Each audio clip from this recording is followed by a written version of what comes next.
सच्चिदानंद रूपाय विश्वोत्पत्त्यादि Hathaway, सत्यचित और आनंद, इससे बना है सच्चिदानंद। सत्य सर्वत्र है, चित्त मौन है, आनंद है, प्रकट है, ऐसे है ठाकुर।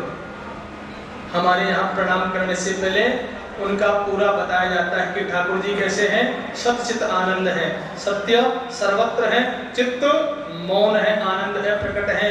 सच्चिदानंद रूपाय, ऐसे आनंद स्वरूप भगवान जो है विश्वोत्पत्त्यादि हेतवे, विश्व की उत्पत्ति के हेतु माने कारण है।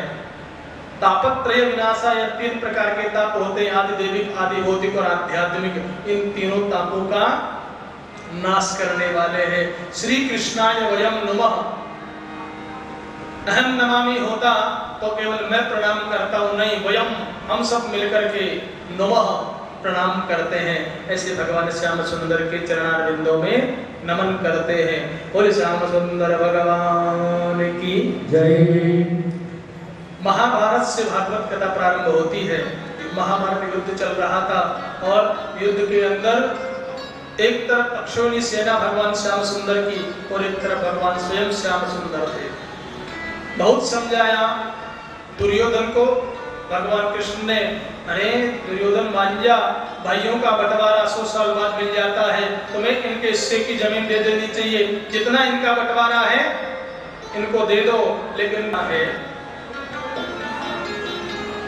सोचिका अग्रणदास्यामि विना युद्धेन केशव, सुई के नोक के आगे वाला भाग इतना होता है, केशव बिना युद्ध के मैं इन पांडवों को नहीं दूंगा।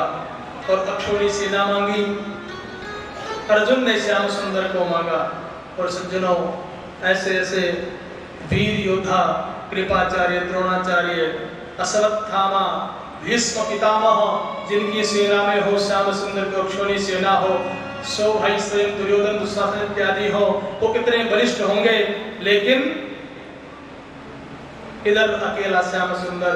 भगवान श्याम सुंदर की शरण में पांडव हैं। और सज्जनों, युद्ध चलते चलते भीष्म पितामह ने पूरा प्रयास किया, भीम की गदा से दुर्योधन घायल होकर के गिरा है।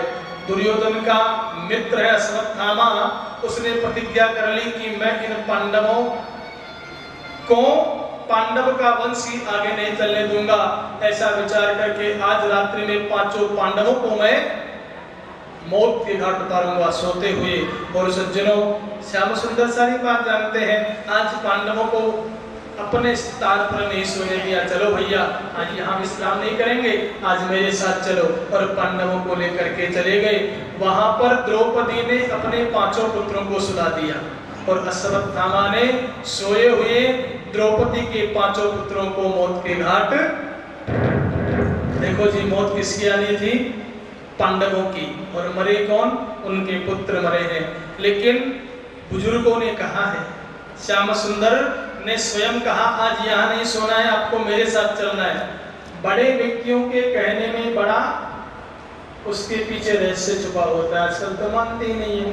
हाँ, दादा बूढ़े हो जाए, दादाजी बूढ़े हो गए, दादाजी ने पूछा दिखता नहीं है, बुढ़ापा तो बड़ा कठिन है जी। बुढ़ापा में क्या होता है? आंखों में तनेगा जाला, नाकों से बहेगा नाला, लाठी से पड़ेगा पाला तेरी जिंदगानी में। बूढ़े होने के बाद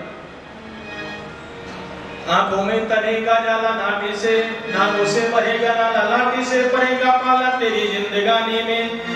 खड़े खड़े वस्त्र में करते रहोगे मलमूत्र त्याग, और पड़े पड़े थूकते फिरोगे पीकदानी में। बदल क्या खाक करोगे जब राम नाम बोलने की शक्ति ना रहेगी तेरी बंदवानी में। कहे एक मनुपदास छोटी सी मेरी अरदास, भजन करना हो तो प्यारे केवल जवानी में। जवान होना तब तो भजन होना संभव है। 8 घंटे 10 घंटे 5 घंटे मन बना ले कि आज मुझे ठाकुर के भजन करने हैं तो संभव है। लेकिन बुढ़ापे में जाकर के मन बना ले के आजकल तो कहते भी है, जवान भाई से कहो भैया थोड़ा राम राम किया करो, मंदिर जाते हो? लोग गुरुजी आप भी कैसी बातें करते हो, ये मेरी अवस्था मंदिर जाने की राम राम करने की है। जब बूढ़े हो जाएंगे ना तब मंदिर में जाएंगे, वहां जाकर के राम राम करेंगे। ऐसा नहीं है भैया। जब तक शरीर में सामर्थ्य है तब तक ही भजन हो सकता है, बिना सामर्थ्य के भजन संभव नहीं है। पांचों पुत्रों को अश्वत्थामा ने मारा। प्रातःकाल हुआ, जब द्रौपदी आई, अपने पांचों पुत्रों को मरा देख करके विलाप करने लगी। पांडव पधारे और अर्जुन ने प्रतिज्ञा कर ली, जिस किसी ने तेरे 5 पुत्रों का वध किया है, सूर्यास्त से पूर्व मैं उसका वध कर दूंगा, या नहीं कर पाया तो अपने आप को जला दूंगा, अपने आप को खत्म कर दूंगा। और सज्जनों, कितना भजन किया होगा अर्जुन ने, आप मतलब थोड़ा विचार करके देखिए। एक जीव ब्रह्म को निर्देश देता है। गीता में उभयोः सेनयोः मध्य रतस्ताप्यतिमेच्युतः, हे अच्युत, हे कृष्ण, दोनों सेनाओं के बीच में मेरे रथ को लेकर के आप चलिए। कौन कह रहा है जी? एक जीव कह रहा है। किसको? ब्रह्म को। कितना भजन किया होगा अर्जुन ने, कल्पना मात्र कर सकते हैं कि आदेश एक ब्रह्म को दे रहा है। पर आज भी कृष्ण सारथी हैं। चलो पकड़ते हैं। अश्वत्थामा को पकड़ के लाए और इधर आकर के द्रौपदी के सामने, ले तेरे पुत्र को मारने वाला है, तू कहे वो दंड दे। और द्रौपदी सती है, सती चरित्र 3 से महासतियां हैं ये, द्रौपदी, उत्तरा और कुंती बुआ। पहली द्रौपदी है, क्या कहा द्रौपदी ने? मुच्यता मुच्यता ईशः ब्राह्मणो नितराम गुरुः।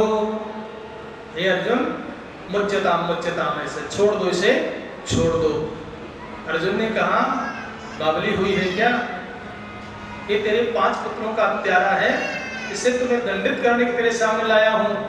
कहा नहीं नहीं, छोड़ दे इसे। क्यों? ये ब्राह्मण पुत्र है और ब्राह्मण तो अदंडनीय है, ब्राह्मण को दंड नहीं दिया जाता। एक दूसरा, तुम्हारा गुरुपुत्र है, गुरुपुत्र को मारा नहीं जाता। तीसरा, यदि जैसे मैं मेरे 5 पुत्रों के लिए विलाप कर रही हूँ, इसकी माँ इसको मरने के बाद विलाप करके, मैं नहीं चाहती किसी की माँ को अपने पुत्र का विजोग हो, इसलिए अर्जुन इसे छोड़ दो। अर्जुन को समस्या हो गई, प्रतिज्ञा कर लेती, अब क्या करें? श्याम सुंदर खड़े हैं, कहा गोविंद कुछ उपाय बताओ ना, बताओ इसे मारना चाहिए नहीं मारना चाहिए। अब दोनों भक्त हैं, द्रौपदी भी भक्त है श्याम सुंदर की और अर्जुन भी भक्त है, श्रेष्ठ सत्य करनी है। द्रौपदी कहा श्याम सुंदर क्या करना चाहिए? मैं सत्य कह रही हूँ ना, नहीं मारना चाहिए। कहा द्रौपदी नहीं मारना चाहिए। अर्जुन कहे क्यों श्याम सुंदर मेरी? कहा मारना चाहिए। दोनों बातें कह रहे हैं, खग जाने खग ही की भाषा। अर्जुन समझ गए श्याम सुंदर क्या कहना चाहते हैं और तलवार से मुंडन कर दिया। अश्वत्थामा का मस्तक पर मणि थी, उसको निकाल लिया और ब्राह्मण को दंडित करना, अपनम दंडादानम, पैसों का कर लगा देना, मुंडन कर देना, ये जो है मृत्यु दंड के समान माने जाते हैं। और अश्वत्थामा को अपमानित करके निकाला।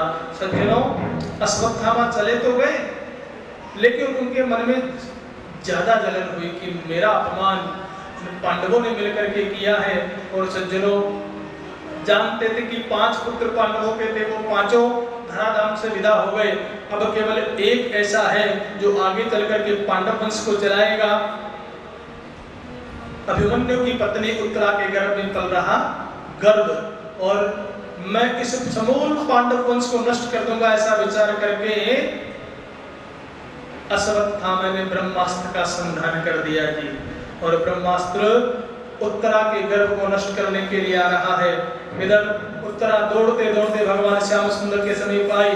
पाहि पाहि महायोगिन, हे भगवान, हे जगन्नाथ, मुझे बचाइए और मुझे मत बचाइए, मैं मर जाऊं मुझे चिंता नहीं है, मेरी मौत की मुझे शरीर की चिंता नहीं है, चिंता विषय केवल एक है, माँ को गर्भ नहीं बांध देता कि मेरे गर्भ में जो बालक पल रहा है हे श्याम सुंदर, वो नष्ट नहीं होना चाहिए, वो पांडव कुलभूषण है और सदैव उसकी रक्षा करना आपका और मेरा, मैं आपसे प्रार्थना करते हूँ कि आप इसकी रक्षा करें। और भगवान श्याम सुंदर अंगुष्ठ मात्र बन करके उत्तरा मैया के गर्भ में प्रविष्ट हो गए और गर्भगत बालक की चारों ओर परिक्रमा करते हुए उसकी रक्षा उस ब्रह्मास्त्र से श्याम सुंदर ने की। बोले भक्तवत्सल भगवान की जय।